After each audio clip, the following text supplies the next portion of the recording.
Today's dish features tender scallops. Our good friend of the show, Chef Ausar AriAnkh, is back. He's ready to create the seafood delight. It is great to see you. Likewise. We were just catching up about the end of the year, and then you started in on a school lesson here with cooking school. And share with everyone what you were just sharing with me. I was just sharing that one of the critical techniques with making a scallop or when you're searing a product is the proper amount of fat in the pan and the pan being at the proper temperature. Being that you're dealing with thermodynamics, you're transferring the heat to the product. If you want to get that nice caramelization and a nice golden brown color, you got to have a nice hot pan.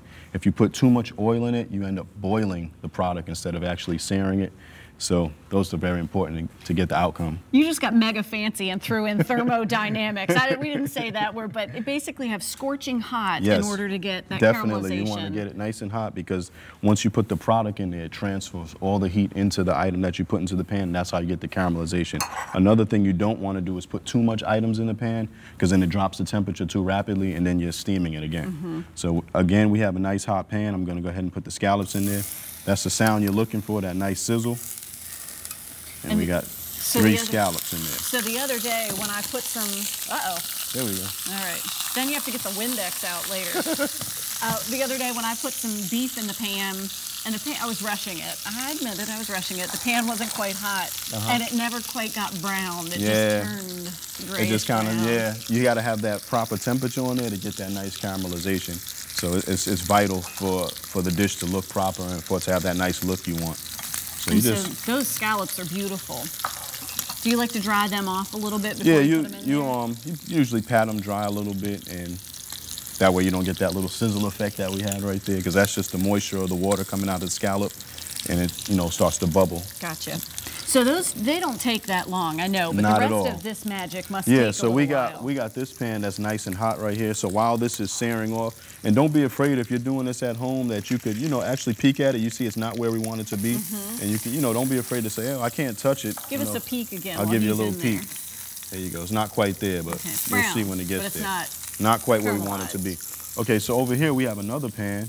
Have a little bit of oil in there. That pan is nice and hot. You can feel that. And this is, I'm gonna make a vegetable medley here, which I have kale, which is in season now, so you can get that, very easily at your local grocery store. Yum. Very economical. You got some onions here and just some corn that I cut off the cob. You always want to try to get corn that you can cut off of the cob because it has way better flavor, texture, and quality. Okay. All right, so what I'm gonna do now is just start with throwing the onions in there. Excellent. Can I push these around and Sure, make it look you can like push I'm them cooking? around. All right. There you go. Just some old white onion, kind of a fine dice there. There you go.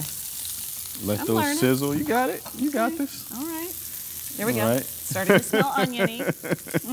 All right, so now these scallops over here, they're kind of where you want them. Yep. So you can flip them over, you get that nice color. And there it's you hard. go. Do they? I feel like I've learned over the years, they're ready to turn when you can lift them off. If you're tugging at them. If you're pulling at them, then they're not quite ready. They'll kind of let you know, hey, I'm ready. Let's go. Okay. Okay, so those onions are coming along nicely. Okay, so now I'm gonna just take the fresh kale, dump that in there. And so you've taken the stems off of these? Yeah, I peeled it.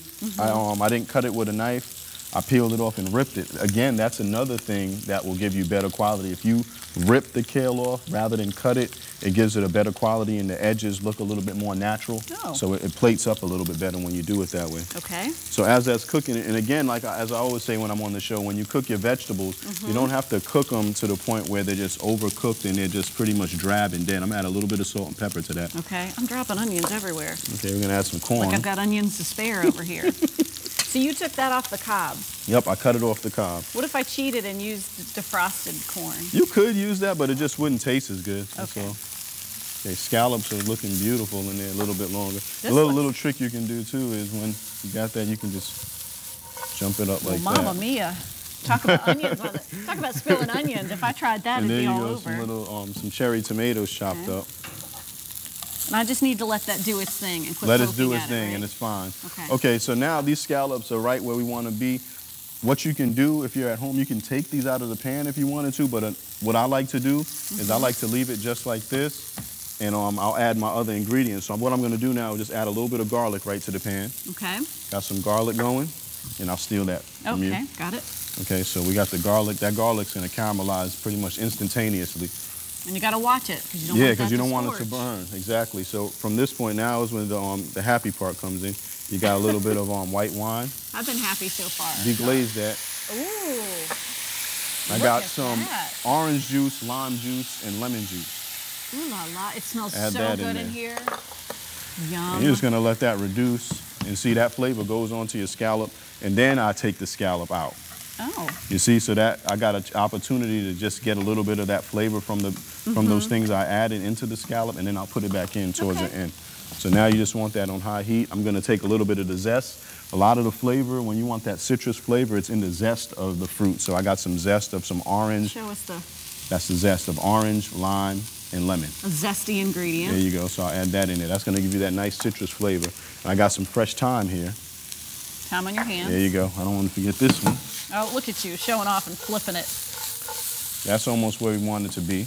Ooh, it's charred, it looks so pretty. Okay, so now we have a little bit of cream that we're gonna add to that.